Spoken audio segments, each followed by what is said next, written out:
Well, hello and welcome everyone. My name is Charles Dickinson, and I appreciate you stopping by to hear a little bit about my life story. I'll start off by saying I'm from Caroline County, Maryland, born in 1778 to a prominent family. Being from that prominent family, I was fortunate enough to study law under U.S. Chief Justice John Marshall. I took that law study and made a career of it as a lawyer and also a successful planter.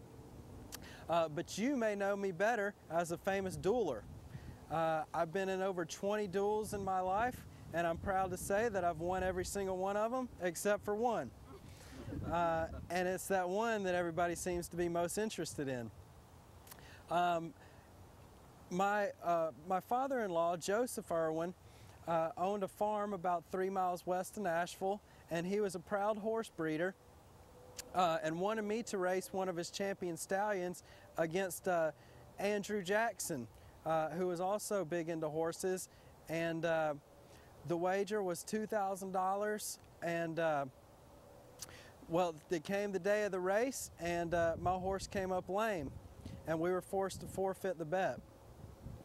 Well, since we didn't ever run the race, my father-in-law didn't feel like we needed to pay Jackson the money. Well, Jackson didn't see it that way.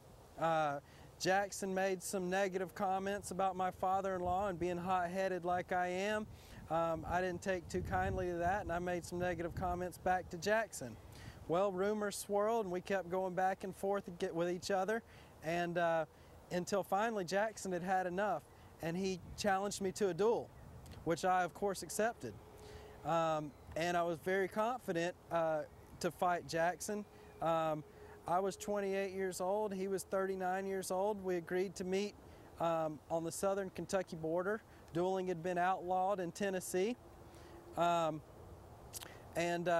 We stood, well, even though I was confident, I will say that Jackson had some tricks up his sleeve. He was a skinny man, but he wore bulky clothes, so I couldn't get my aim. He threw off my aim a little bit.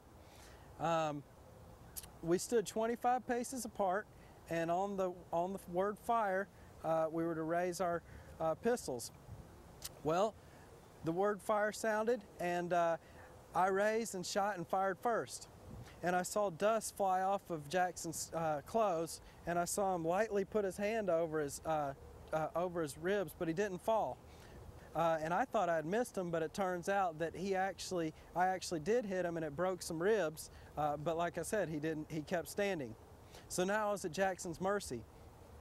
And Jackson raised his pistol and fired, and well, he pulled the trigger, but it actually misfired.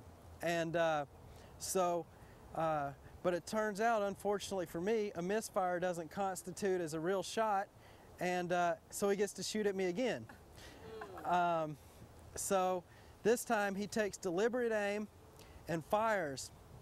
And even though I was a strong young man at 28, I knew that when the ball hit me, it was a fatal wound.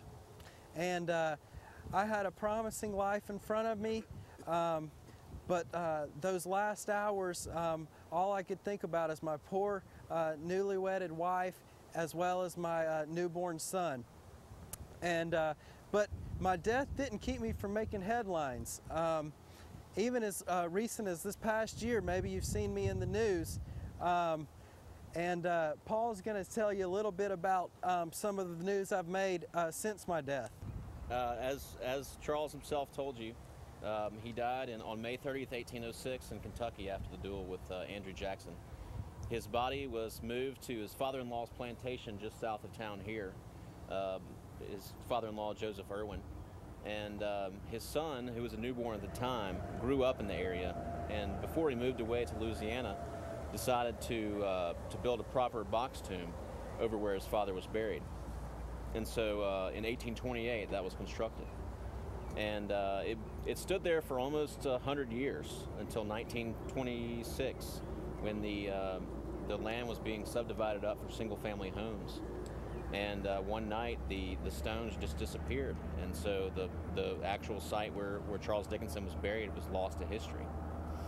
But it's been an interesting story over the years And so people have done research and found new sources. And just a couple years ago, they thought they'd pinpointed where Charles Dickinson was actually buried, and it's in these people's front yard. And they agreed to have these archaeological digs there. They dug a big hole here, a big hole there.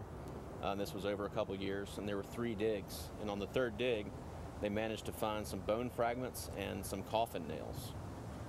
And the 3rd great-grandson of Charles Dickinson, who lives in Texas, had been following the story over the years because he was interested in finding his 3rd great-grandfather. He provided a DNA sample, and they actually proved that these bones were those of Charles Dickinson. And this same 3rd great-grandson contacted this big monument over here, Anne Hines, that was Charles Dickinson's sister-in-law. He contacted her descendants, and they agreed to have Charles Dickinson reinterred on this plot here.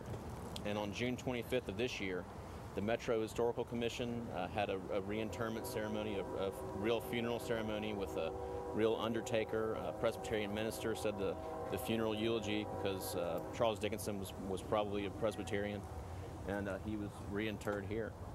And the 3rd great-grandson of Charles Dickinson was present for the ceremony, as was the 3rd great-grandson of Andrew Jackson. And this box tomb in the shade over here behind the fence was placed there just last month, which was very much like the box tomb that was lost in the 1920s. So the story of Charles Dickinson still lives to this day. Thank you.